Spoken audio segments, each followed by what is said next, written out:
آج رمضان المبارک کی 17ویں تاریخ ہے اور یہ ایک بہت ہی عظیم یادگار دن ہے۔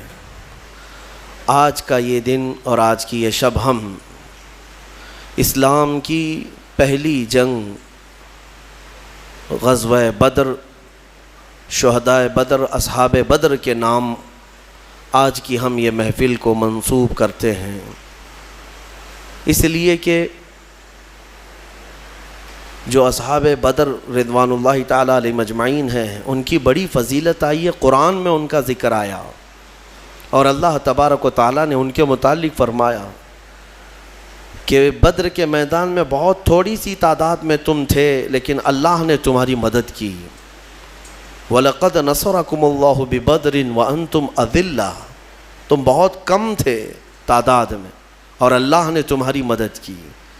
فَلَمْ تَقْتُلُوهُمْ وَلَكِنَّ اللَّهَ قَتَلَهُمْ، اللہ فرماتا ہے جب تم دشمنوں کو مار رہے تھے تو تم نے نہیں قتل کیا، اللہ نے قتل کیا۔ صحابہ کے کام کو اللہ نے اپنا کام قرار دیا۔ وَمَا رَمَيْتَ إِذْ رَمَيْتَ وَلَكِنَّ اللَّهَ رَمَى، اللہ فرماتا ہے جب تم تیر پھینک رہے تھے تو تیر تم نے نہیں، اللہ نے چلایا۔ اب اس سے اندازہ کریں کہ صحابہ کے کام کو اللہ نے اپنا کام قرار دیا۔ تو یہ اصحاب بدر رضوان اللہ تعالیٰ علیہ مجمعین کا ذکر خیر باعث برکت ہے اور بہت سارے امور کے لیے یہ اکسیر ہے۔ اصحاب بدر کی ان کے ناموں کی تلاوت برسہ برس سے بزرگان دین کرتے آئے، یہاں تک کہ اولیاء اکرام نے یہ تک لکھا ہے کہ اکثر اولیاء اکرام وہ ہیں جو صرف اصحاب بدر کے ناموں کی تلاوت کرنے کی وجہ سے اللہ نے انہیں ولایت عطا فرمائے، ولایت عطا فرمائی۔ بہرحال آج ہم اس جنگ عظیم کے متعلق تھوڑی سی گفتگو آپ کے سامنے رکھتے ہیں۔ تاریخ دہرائی جاتی رہے گی اور ہم اپنے بچوں میں یہ باتیں اس لیے منتقل کرتے رہیں گے کہ الحمدللہ ہمارا ماضی استقامت سے بھرا ہوا ہے، ثبات سے، نہ ٹلنے والے نوجوانوں سے۔ تاریخ ہماری روشن ہے، بس فرق صرف اتنا ہو گیا ہے کہ ہمارا نوجوان اپنے اسلاف اور اپنے بزرگوں کی تاریخ کی بجائے ایسے ویسوں کی تاریخ پڑھنے لگ گیا، جس کے بعد اس کا دل خود ہی کمزور ہو گیا اور بزدلی کا شکار ہونے لگا۔ اللہ کے حبیب صلی اللہ تعالیٰ علیہ وسلم مکہ مکرمہ میں 13 سال تک دعوت و تبلیغ فرماتے رہے، یہ سب کو پتہ ہے۔ جب آپ کی عمر مبارک 40 سال کی ہوئی تو آپ نے اعلان نبوت فرمایا، لوگوں کو جمع کیا اور کہا میں اللہ کا آخری نبی ہوں، تم سب دوسرے معبودان باطل کو چھوڑو اور ایک خدا کی عبادت کرو۔ یہ میرے رسول پاک صلی اللہ علیہ وسلم کی دعوت کی ابتدا تھی۔ لیکن اس دعوت کے ابتدا میں ایسا نہیں ہے کہ مکہ والوں نے ہاتھوں ہاتھ اس دین کو لے لیا ہو، مخالفتیں کی، مذاق اڑایا، تکلیفیں دیں، اذیتیں دیں۔ جو حضور پاک صلی اللہ تعالیٰ علیہ وسلم پر ایمان لاتا اسے بڑی مشقتوں سے گزرنا پڑتا۔ تو یہ جو ایام تھے مکہ کے 13 سال کے بڑی مصیبتوں سے گزرے، یہاں تک کہ کئی دن تک تو اس میں چھپ کر کے تبلیغ کرنی پڑی اور کچھ صحابہ انہی دنوں میں شہید بھی ہوئے۔ بیچ میں ایک وقت وہ بھی آیا جب رسول کریم صلی اللہ تعالیٰ علیہ وسلم کی عمر مبارک 50 سال کی ہے، نبوت کا یہ 10واں سال ہے اعلان نبوت کا، اور رسول کریم صلی اللہ تعالیٰ علیہ وسلم کا مکمل سوشل بائیکاٹ کر دیا ان لوگوں نے، مکہ والوں نے، سماجی بائیکاٹ، ایسے کہ کوئی حضور سے اور ان کے خاندان سے نہ مل سکتا ہے، نہ سلام کرے گا، نہ کلام، نہ مصافحہ، نہ لین دین، کچھ بھی نہیں کر سکتا۔ پورے خاندانوں نے مل کر کے حضور کا بائیکاٹ کیا۔ اور نبی اکرم صلی اللہ تعالیٰ علیہ وسلم شعب ابی طالب، ایک گھاٹی ہے، شعب کہتے ہیں ایک علاقے کو پہاڑیوں کے بیچ میں، نبی مکرم صلی اللہ تعالیٰ علیہ وسلم اپنے خاندان سمیت ان گھاٹیوں میں 2 سال کا عرصہ گزارے۔ ان 2 سالوں میں فاقے ایسے آئے کہ پتے کھا کر رہنے پڑے، درخت کے پتے، اور کبھی کبھار چمڑوں کو ابال کر کے کھانا پڑا۔ یہ جو 2 سال گزرے، اب میں آپ کو بتاتا ہوں، مکہ والوں نے خوب اذیتیں دی، مشقتیں، تکلیفیں، ساری چیزیں دی۔ اب میرے آقا صلی اللہ تعالیٰ علیہ وسلم کو حکم ہوا ہجرت کا، 13واں سال تھا نبوت کا، حضور پاک صلی اللہ علیہ وسلم مکہ سے ہجرت کر کے مدینہ تشریف لے گئے۔ توجہ چاہتا ہوں آپ کو، یہ جنگوں کے متعلق جو بہت سارے پروپیگنڈے پھیلائے رہتے ہیں کہ اسلام صرف جنگوں سے پھیلا ہے، ان کے ہاں جہاد ہی جہاد ہے۔ کیوں کیا ہے جنگ اور کیوں ہوئی ہے جنگیں؟ جہاد ہوئے کیوں ہیں؟ میں آپ کو بتاتا ہوں۔ حضور پاک صلی اللہ تعالیٰ علیہ وسلم مکہ چھوڑ کر کے گئے، 13 سال ان کی مصیبتیں برداشت بھی کیا، غلام صحابہ حضور کے مار بھی کھائے، پیٹے گئے، کئی شہید بھی ہوئے۔ اب وطن بھی چھوڑ دیا، اب بچا کیا؟ گھر چھوڑ دیا، وطن چھوڑ دیا، جائیداد چھوڑ دیا، خاندان چھوڑ دیا، اور جو حضور کے چاہنے والے صحابہ تھے انہوں نے بھی مکہ چھوڑ دیا، مدینے چلے گئے۔ اب مدینے کیوں گئے تھے؟ کہ سکون سے رہ سکیں۔ 450 کلومیٹر دور جا چکے میرے آقا صلی اللہ علیہ وسلم مکہ والوں سے، لیکن مکہ والوں کی شرارت تو دیکھیں۔ یہ جتنے کفار و مشرکین ہیں ان کو پیدائشی کیڑے ہوتے ہیں، ایمان والوں کو ستانا ان کے خمیر میں ہوتا ہے۔ یہ ایسا نہیں ہے کہ ان کو چھیڑو تو یہ ہمیں پریشان کرتے ہیں، بلکہ نہ چاہتے ہوئے بھی یہ چاہتے ہیں کہ ایمان والوں کو چھیڑ خانی کرتے رہیں، کسی طرح سے ان کو تکلیف دیتے رہیں۔ پہلے سے یہ چیز ان کی خمیر میں رہی ہے۔ مکہ کے مشرکین کے پاس اب بیس کیا تھا حضور سے لڑنے کا؟ کوئی چیز تھی؟ حضور تو وطن بھی چھوڑ دیے، اپنا گھر چھوڑ دیا، صحابہ بھی چلے گئے۔ اب مدینے جب میرے آقا صلی اللہ تعالیٰ علیہ وسلم گئے تو وہاں میرے آقا صلی اللہ تعالیٰ علیہ وسلم نے ایک نئی زندگی کی شروعات فرمائی، صحابہ کو لے کر ایک نئی سلطنت کا اسٹیبلشمنٹ ہوا۔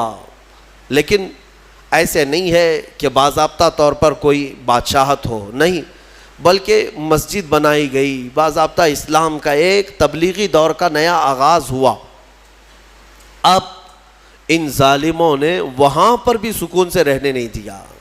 مکہ کے کفار کیا کرتے؟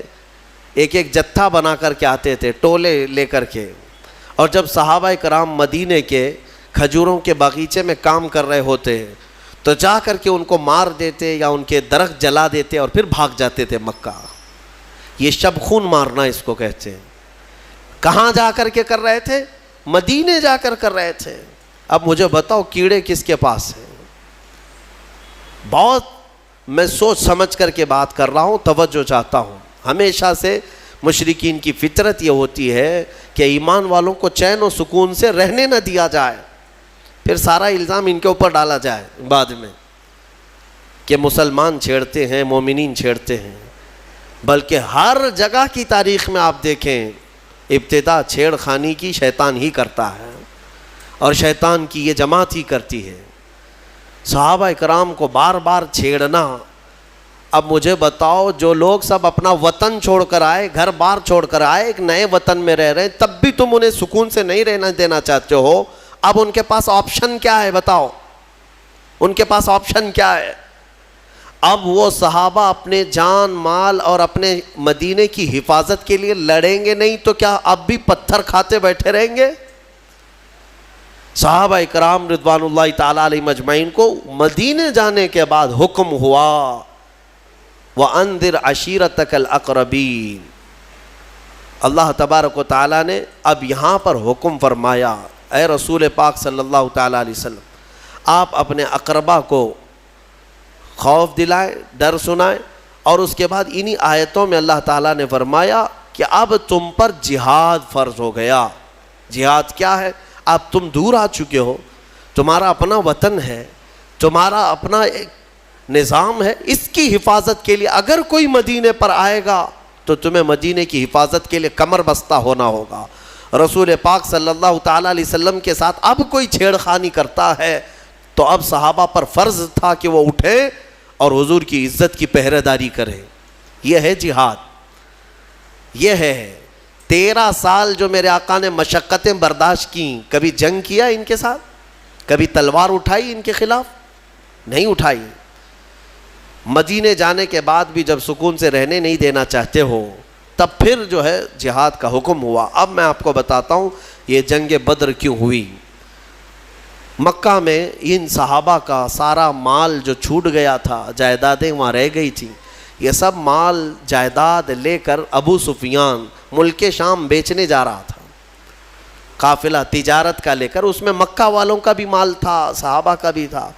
نبی پاک صلی اللہ تعالیٰ علیہ وسلم کے پاس قاصد نے آ کر خبر دی کہ ابو سفیان ملک شام جا رہا ہے۔ ملک شام جانے کا جو راستہ تھا وہ مدینے کے قریب سے ہو کر گزرتا تھا۔ حضور پاک صلی اللہ تعالیٰ علیہ وسلم اپنے صحابہ سے فرماتے چلو اس کا راستہ روکو اور جس کا جو مال ہے وہ لے لو۔ جب صحابہ نکلے، جنگ کی غرض سے نہیں نکلے تھے، لیکن ابو سفیان کو یہ پہلے سے خبر ہو گئی کہ محمد صلی اللہ علیہ وسلم اپنے 300 سے زیادہ ساتھیوں کو لے کر بیچ راستے میں آئے ہیں، تو ابو سفیان نے کیا کیا، راستہ بدل کر دوسرے راستے سے ملک شام پہنچ گیا، تجارت بھی کیا، خوب نفع بھی کمایا، مال بیچ دیا۔ اب واپسی کا جب وقت تھا تو حضور پاک صلی اللہ علیہ وسلم پھر انتظار میں تھے کہ یہ واپس تو جائے گا، جب واپس جائے گا تب پھر ہم اس کو روکیں گے۔ ابو سفیان کو پتہ تھا، خبر تھی کہ رسول کریم صلی اللہ علیہ وسلم اپنے ساتھیوں کے ساتھ اب بھی کھڑے ہیں، تو اس نے مکہ والوں کو پیغام بھیج دیا کہ اے مکہ والوں اپنا مال بچا لو، محمد اور ان کے ساتھی تمہارا پورا مال ختم کر دیں گے، یہ قافلہ ختم ہو جائے گا۔ تو مکہ میں کھلبلی مچ گئی کہ ہمارا مال تجارت سب محمد صلی اللہ تعالیٰ علیہ وسلم اور ان کے ساتھی سب لے لیں گے۔ یہ پوری افواہ پھیلی تو سارے مکہ والے جمع ہوئے، لیکن ہوا کیا، ابو سفیان بڑی چالاکی سے واپسی میں بھی ایک اور راستہ بدل کر کے مکہ کے قریب پہنچ گیا، صحیح سلامت قافلے کو لے کر کے بھی گیا، صحیح سلامت قافلے کو واپس لے کر بھی آیا۔ مکہ جب تجارت کا مال پہنچ گیا تو سب خوش ہو گئے کہ ہمارا مال نفع کے ساتھ واپس آیا ہے، لیکن بات ہو گئی، ختم ہو گئی۔ ابو جہل وہاں پر سارے مکہ والوں کو جمع کرتا ہے اور کہتا ہے ہم جو جمع ہوئے ہیں اب جائیں گے اور محمد سے مقابلہ کریں گے صلی اللہ علیہ وسلم، اور ان کے ساتھیوں کو مزہ چکھائیں گے کہ انہوں نے ہمت کیسے کی مکہ کے قافلے کو روکنے کی۔ تو باقی لوگوں نے کہا کہ چھوڑ دو، ہمارا مال کا قافلہ آ گیا، اب بات ختم ہو گئی۔ ابو جہل نے کہا نہیں، بات اتنی نہیں ہے، ہمیں تو مارنا ہے انہیں، ہمیں تو انہیں قتل کرنا ہے، ہمیشہ کے لیے راستہ صاف کرنا ہے۔ تو بھڑکا کر کے 1000 لوگوں کو جمع کر لیا۔ کچھ عقل مند لوگ تھے، انہوں نے کہا کہ ہم نہیں جائیں گے، لیکن ابو جہل نے انہیں آر دلایا، انہیں بہت زیادہ اکسایا، اور اس کے اکسانے کے بعد، آر دلانے کے بعد 1000 سے زیادہ لوگ جمع ہوئے، اور ان سب کو لے کر ہاتھی گھوڑے ہتھیار سامان کے ساتھ ابو جہل سرداری کرتے ہوئے مکہ سے نکل کر بیچ راستے میں پہنچا۔ یہ وہ علاقہ ہے جہاں بدر کی وادی ہے۔ بدر ایک علاقے کا نام ہے، بدر ایک میدان کا نام ہے۔ وہاں ایک کنواں تھا جس کی وجہ سے اس علاقے کا نام ہی بدر پڑا۔ وہاں آ کر کے یہ لوگ پڑاؤ کر لیے۔ نبی پاک صلی اللہ تعالیٰ علیہ وسلم اپنے صحابہ سمیت بدر تک پہنچے ہوئے تھے۔ اب حضور اکرم صلی اللہ تعالیٰ علیہ وسلم بھی اسی علاقے میں، اور یہ کفار و مشرکین بھی اسی علاقے میں آ گئے۔ اب مقابلہ کرنے کی غرض سے وہ لوگ آئے۔ اللہ تبارک و تعالیٰ نے اپنے حبیب پاک صلی اللہ علیہ وسلم کو حکم فرمایا کہ اپنے صحابہ کو لو اور ان کے ساتھ جنگ کرو۔ اب جب مولا فرما دے جنگ کرنے کے لیے تو پھر پیچھے ہٹنے کا سوال ہی نہیں ہوتا، پھر کوئی وجہ ہی نہیں ہے۔ نبی پاک صلی اللہ تعالیٰ علیہ وسلم جب صحابہ کو لے کر آئے تھے تو سچویشن کیا تھی، حالات کیسے تھے؟ ایسے حالات تھے کہ پورے 313 صحابہ کے اندر مشکل سے چند تلواریں تھیں، 7-8 گھوڑے تھے، 1-2 سواریاں تھیں، بس باقی سب پاپیادہ پیدل تھے۔ اکثر کے پاس تلواریں نہیں، اکثر کے پاس جو تلواریں ہیں، کچھ کے پاس جو تلواریں ہیں وہ ایسی ہیں کہ سبزی بھی نہیں کاٹی جاتی، کند ہو چکی تھیں، زنگ لگی ہوئی ہیں. تو بہرحال ان کی مفلسی کا زمانہ تھا، غربت تھی، اور کھانے پینے کے لیے ان کے پاس کچھ نہیں تھا. اب دیکھیں صحابہ اکرام حضور صلی اللہ تعالیٰ علیہ وسلم کے پاس جب تھے تو وہ علاقہ ریت کا تھا. حضور جس جگہ رکے تھے وہ پوری ریت کی زمین، اور ریت کی زمین پر چلنا مشکل ہو جاتا ہے، پاؤں اندر دھسنے لگتے ہیں. صحابہ کو ریتیلی زمین ملی، اور مشرکین جہاں پڑاؤ کیے وہ مٹی کی زمین تھی، مٹی ہے تو مٹی پر پاؤں جمتے ہیں. تو اس بات کی خوشی پہ وہ ناچ رہے تھے، کل جب جنگ ہوگی تو ان کے پاؤں اکھڑ جائیں گے، چل ہی نہیں پائیں گے میدان میں. اور مشرکین پورے میدان میں جمے رہیں گے مٹی کی. اب بہت ساری چیزیں انہی کی حمایت میں نظر آتی ہیں، حالات ایسے لگتے ہیں کہ ساری فتح ان کی ہوگی. وقت سے پہلے ایسا محسوس ہوتا ہے، جب طاغوتی طاقتیں سامنے آتی ہیں تو اکثر ایسا لگتا ہے کہ سارا اب ان کے ہی پاس ہے، ہمارا کیا ہونے والا ہے. اب میں آپ کو مقابلے کے اعتبار سے بتاؤں، ادھر 313 نہتے ہیں، ساز و سامان نہیں، سواریاں نہیں، بدلے میں مقابل میں 1000 سے زیادہ، سب کے سب ہتھیار سے لیس، ٹرینڈ پہلوان ان کے پاس، ہاتھی گھوڑے اونٹ سواریاں ان کے پاس، بلکہ ان کے کھانے کے لیے پورے اونٹ ذبح ہو رہے تھے رات کو. اور جب کھانا ان کا پکتا تھا رات بھر طبلے بجاتے تھے، رقص کرتے تھے، ڈانس کرتے تھے، کیونکہ جیت کا اور فتح کا غرور ایسا تھا، سب کچھ تو ان کے پاس تھا.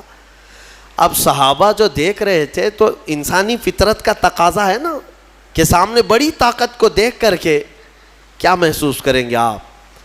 صحابہ کرام رضوان اللہ تعالیٰ علیہ مجمعین حضور صلی اللہ تعالیٰ علیہ وسلم کے پاس آئے، کہا یا رسول اللہ صلی اللہ علیہ وسلم کیا جنگ فرض ہو گئی؟ حضور نے فرمایا ہاں. اب نبی اکرم صلی اللہ تعالیٰ علیہ وسلم نے صحابہ کے چہرے کو دیکھا اور سب کو جمع کیا. رات کو ایک خطبہ دیا حضور نے. خطبے میں کیا فرماتے ہیں؟ یہ کل جنگ ہونے والی ہے، اس سے پہلے رات کو خطبہ دیتے مغرب کے بعد یا عشاء کے قریب. حضور اکرم صلی اللہ علیہ وسلم نے خطبہ دینے کے بعد ارشاد فرمایا، اے میرے صحابہ میں تمہیں اختیار دیتا ہوں، یہاں تک تو تم میرے ساتھ آئے، اب حالات ایسے ہیں کہ دشمن بڑی تعداد میں ہے سامنے، ہتھیاروں سے لیس ہیں، تم میں سے اگر کوئی ابھی رات کو جانا چاہے واپس تو وہ مدینے کے راستے واپس جا سکتا ہے. میں پوچھتا ہوں تمہارا کیا مشورہ ہے اس سلسلے میں؟ اب وہاں جو صحابہ تھے اس میں حضرت مقداد بن اسود ایک صحابی ہیں، کھڑے ہوتے ہیں، کہتے ہیں یا رسول اللہ صلی اللہ علیہ وسلم ہم بنی اسرائیل نہیں ہیں کہ جیسے موسیٰ علیہ السلام سے ان کی قوم نے کہا تھا اذهب انت وربک فقاتلا انا ہاہنا قاعدون. ایک قوم کے مقابلے میں جانا تھا، موسیٰ علیہ السلام اپنی قوم کو بلا رہے تھے تو ان کی قوم نے کیا کہا تھا؟ موسیٰ آپ اور آپ کا خدا جائیں، ہم یہاں سے بیٹھ کے دیکھیں گے جنگ کیسی ہوتی ہے. حضرت مقداد کہتے ہیں یا رسول اللہ ہم وہ بنی اسرائیل نہیں ہیں جو اپنے نبی سے کہیں کہ تم اور تمہارا خدا جا کر لڑیں، ہم امت محمدیاں ہیں، ہم آگے بڑھیں گے، اگر آپ کے پسینے کا قطرہ گرے گا ہمارا خون کا قطرہ گرے گا. نبی اکرم صلی اللہ تعالیٰ علیہ وسلم کے بعد صحابہ ایک کے بعد دیگرے کھڑے ہوتے رہے اور پھر کہنے لگے یا رسول اللہ ہمارے ماں باپ، ہمارے اولاد، ہمارے مال و متاع سب آپ پر قربان ہے، یہاں آنے کے بعد پیچھے ہٹنا یہ جوانوں کی شان نہیں ہے. صحابہ کے اندر وہ جوش تھا، وہ جذبہ تھا. نہ صحابہ نے کبھی ہتھیاروں کی طرف دیکھا، نہ تلواروں کا دیکھا، نہ ساز و سامان دیکھا، بلکہ صرف دیکھا محمد ہمارے ساتھ ہیں، رسول پاک صلی اللہ علیہ وسلم ہمارے ساتھ. اب سنو اللہ کے نبی صلی اللہ تعالیٰ علیہ وسلم نے تسلی کے لیے کیا فرمایا. چند صحابہ کو لیا، میدان میں آئے، میدان میں آنے کے بعد معائنہ کیا اور فرمایا چند صحابہ ادھر کھڑے رہیں گے، کچھ ادھر رہیں گے. جنگ کی ترتیب میرے آقا بنا رہے تھے، لیکن اسی وقت حضور کے ہاتھ میں ایک لکڑی تھی، آپ نے ایک دائرہ کھینچا اور صحابہ سے کہا کل دیکھنا اس میں ابو جہل گر کے مرے گا، اور ایک لکیر سے دائرہ کھینچا اور کہا یہاں عتبہ مرے گا، اور ایک کھینچا کہا یہاں شیبہ مرے گا. جو بڑے بڑے ان کے پہلوان تھے ان کے نام لے کر لکیر کھینچ دیا حضور نے. اب صحابہ کرام جانتے تھے یہ لکیر عام لکیر نہیں ہے, دنیا اور زمین و زمان ٹل سکتے ہیں مگر یہ لکیر بال برابر بھی فرق نہیں کر سکتی. حضور پاک صلی اللہ تعالیٰ علیہ وسلم کا یہ فرمان صحابہ کے حوصلے اتنے بلند کر دیا. انہیں پتا تھا اب کل جنگ میں جو بھی ہوگا لیکن اتنا تو طے ہے کہ ابو جہل مرے گا, اتنا تو طے ہے. کیوں؟ غیب نہ رسول نے ایک رات پہلے ہی بتا دیا ہے اور وہ بھی لکیر کھینچ کر بتایا. اب یہ ایک چیز تھی, صحابہ کا حوصلہ بڑھا ہے. جب واپس آئے رات کو, کافی رات ہو چکی تھی, حضور سجدے میں گر گئے اور دعا کرنے لگے. دعا میں جو مناجات اپنے رب سے کر رہے تھے وہ الفاظ کیا تھے؟ اللہ کی بارگاہ میں یوں کہتے, مولا تیرے یہ بندے عاجز بندے تیرے دربار میں آئے اور سبوں نے اپنی طاقت اور استطاعت کے مطابق اپنی محنتیں پیش کر دیں, میدان تک آ گئے. اب اگر کل تو انہیں فتح نہیں عطا کرے گا, حضور یہ کہہ رہے اپنے مولا سے, اے رب اگر کل تو انہیں فتح نہیں عطا کرے گا لن تعبد ابدا, پھر قیامت تک تیری عبادت نہیں ہو سکے گی, قیامت تک پھر تیری عبادت نہیں ہو سکے گی. یہ شان محبوبی تھی. حضور اکرم صلی اللہ تعالیٰ علیہ وسلم اپنے رب سے گڑ گڑا کر مانگ رہے تھے. ابھی دعا سے آپ نے سر اٹھایا, بہت تیز بارش شروع ہو گئی. رات کے وقت بارش شروع ہو گئی. بارش ہونے کے بعد حضور نے اکرم صلی اللہ علیہ وسلم کے لبوں پہ مسکراہٹ آئی اور صحابہ سے کہا اللہ کی پہلی مدد آ چکی, اللہ کی پہلی مدد آ چکی. صحابہ نے محسوس کیا. کیوں جانتے ہیں؟ اس بارش کا اثر یہ ہے کہ جو ان کی ریتیلی زمین تھی صحابہ کی وہ مضبوط ہو گئی اور ان کفار کی مٹی والی زمین کیچڑ سے پھسلنے لگ گئی. اب ان کے گھوڑے پھسلتے تھے, ان کے پیر پھسلتے تھے. اب یہاں صحابہ, ریت میں اگر پانی جم گیا تو ریت مضبوط ہو جاتی اور یہ ایسی مضبوط ہو گئی کہ اس پر دوڑیں بھاگیں کچھ بھی کریں کچھ فرق نہیں پڑتا. اور ادھر کیچڑ اتنا تھا کہ وہ پیر رکھیں تو پھسل کر گر جائیں. تو حضور اکرم صلی اللہ علیہ وسلم نے فرمایا رات کے وقت اللہ کی پہلی مدد آ گئی. دوسرا دن آیا, یہ 17واں رمضان المبارک ہے. رسول کریم صلی اللہ تعالیٰ علیہ وسلم نے صبح کے وقت صحابہ کی صفوں کو ترتیب دینا شروع فرمایا. اس میں 313 صحابہ کرام تھے. وہ بڑے خوش نصیب صحابہ ہیں اور بلکہ وہ بڑے عظیم المرتبت صحابہ ہیں جو رسول کریم صلی اللہ تعالیٰ علیہ وسلم کے ساتھ سب سے پہلی جنگ میں آئے اور اسلام کا پرچم لہرانا تھا. یہ وہ تاریخ ہے جہاں سے شوکت اسلام دوبالا ہو گئی. آج سے اسلام کی عزت میں جو روشنی آئی ہے یہ ایک الگ تاریخ ہے, ایک الگ تاریخ. اس لیے 17 رمضان المبارک یہ عام تاریخ نہیں ہے. ہاں یہ تاریخ اسلام کی شان و شوکت کو بلند کرنے والی تاریخ ہے. صبح صفیں ترتیب دی گئیں. جب صفیں لگیں تو میرے عزیزو حضور پاک صلی اللہ تعالیٰ علیہ وسلم سامنے کھڑے ہیں. ان صفوں میں صحابہ میں بچے بھی آئے ہیں, جوان بھی آئے ہیں, بوڑھے بھی آئے ہیں. حالانکہ بچوں پر جہاد فرض نہیں ہے لیکن کچھ صحابہ جو ضد کر کے حضور پاک صلی اللہ تعالیٰ علیہ وسلم کے ساتھ جہاد میں شریک ہوئے تھے. حضرت معاذ اور معوذ رضی اللہ تعالیٰ عنہما جن کی عمر 13 اور 15 سال کے بیچ کی تھی, یہ بھی صفوں میں کھڑے ہو گئے حضور پاک کے سامنے. حضور نے انہیں اجازت دی ان کے شوق کی وجہ سے, ان کے رونے کی وجہ سے. اب جنگ جب شروع ہوئی تو سب سے پہلے حضرت ہوتا کیا تھا, مقابلے میں ایک ادھر سے آتا ایک ادھر سے آتا, یا 2 ادھر سے آئیں تو 2 ادھر سے, 3 ادھر سے آئیں تو 3 ادھر سے شروعات. تو کفار مکہ نے اس طرف سے بڑے ان کے جو پہلوان تھے ان کو بھیجا. اس میں عتبہ تھا, شیبہ تھا اور ایک بڑا کافر پہلوان. تو حضور پاک صلی اللہ تعالیٰ علیہ وسلم نے اپنی جماعت میں سب سے پہلے جنہیں اتارا وہ مولا کائنات حیدر کرار تھے. علی مرتضیٰ کو سب سے پہلے میدان میں اتارا. ان کے بعد دوسرے نمبر پر امیر حمزہ رضی اللہ تعالیٰ, تیسرے پر حضرت ابو عبیدہ بن جراح. یہ تینوں اپنے زمانے کے ایسے قوی اور مضبوط لوگ تھے کہ ان کے مقابل میں جلدی کوئی آتا نہیں تھا.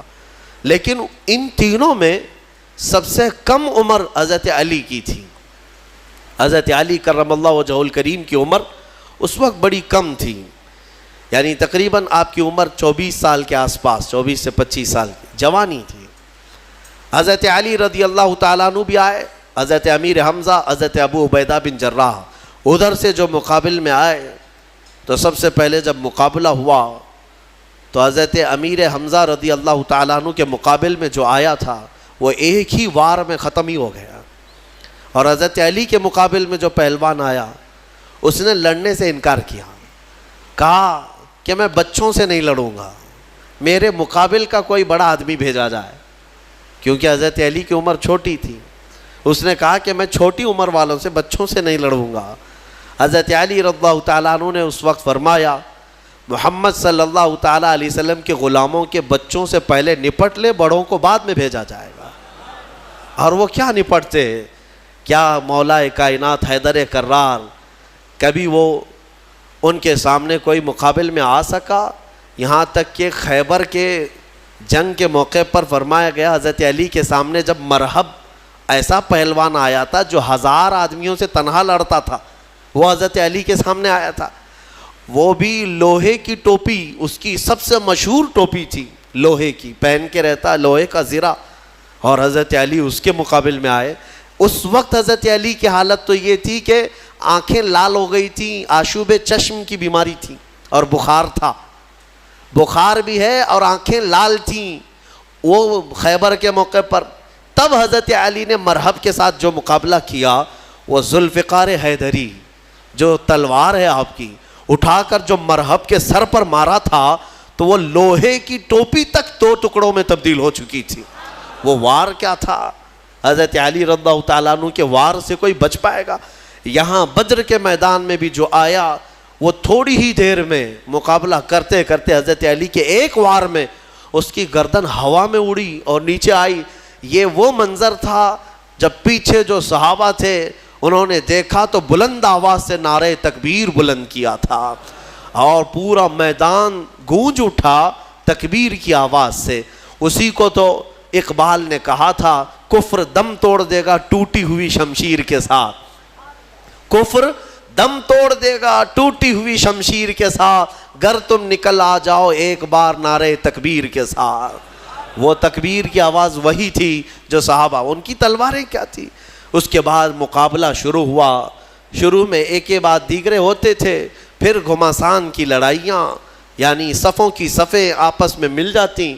اب یہ مقابلہ اس قدر سخت ہو گیا کہ دوپہر کے وقت اللہ تبارک و تعالیٰ نے 3000 فرشتوں کو اتارا. قرآن میں اذ تقول للمؤمنین الن یکفیکم ان یمدکم ربکم ب3,000 من الملائکۃ منزلین. حضور صلی اللہ علیہ وسلم دیکھ رہے تھے کتنے فرشتے آئے اور صحابہ سے کہہ رہے تھے اب ڈرو مت، لڑو. کیا تمہارے لیے اتنا کافی نہیں ہے کہ اللہ نے 3000 فرشتے تمہارے لیے اتارے؟ بلا ان تصبروا وتتقوا ویأتوکم من فورہم ھذا یمددکم ربکم ب5,000 من الملائکۃ مصومین.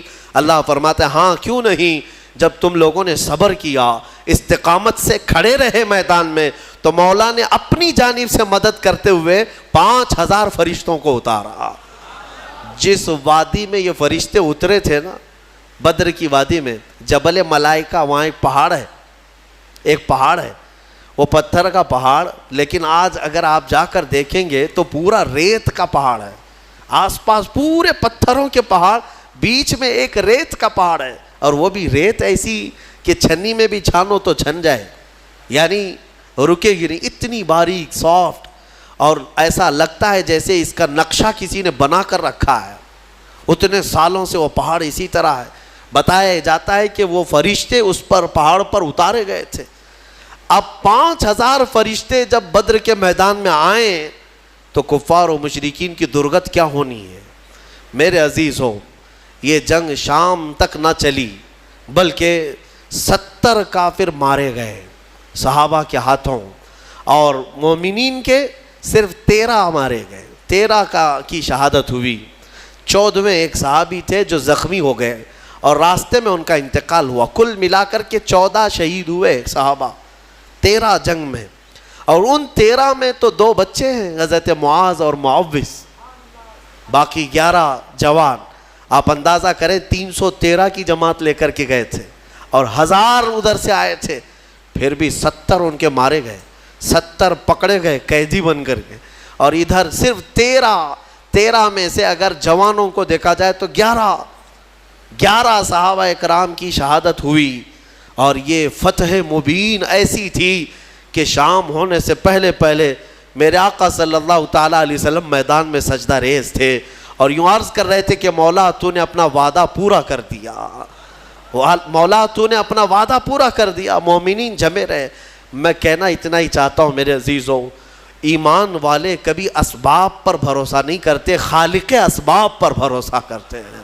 ہونا یہی چاہیے کہ تم یہ مت دیکھو کہ تمہاری حیثیت کتنی ہے, تمہاری تعداد کتنی ہے.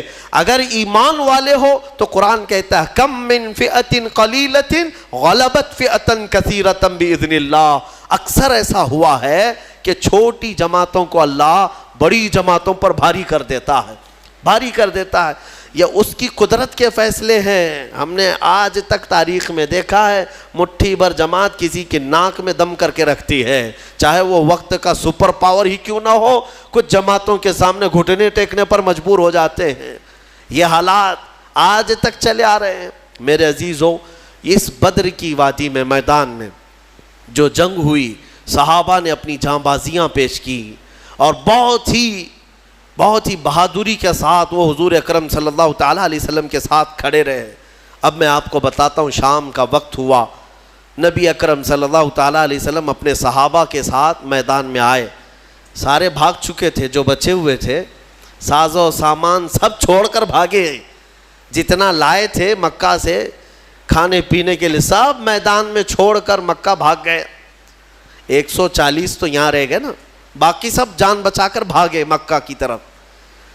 اب شام کے وقت جب حضور پاک صلی اللہ علیہ وسلم اپنے صحابہ کی لاشیں جمع کی ہیں, شہداء کی, انہیں دفن کیا گیا, اب پھر صحابہ کے ساتھ میدان میں آتے ہیں. صحابہ کہتے ہیں ہم سب سے پہلے ڈھونڈ رہے تھے کہ ابو جہل کہاں مرا ہے, یا عتبہ شیبہ مرے ہیں یا نہیں مرے ہیں. جا کر کے دیکھا تو ابو جہل بھی مرا ہوا پڑا تھا.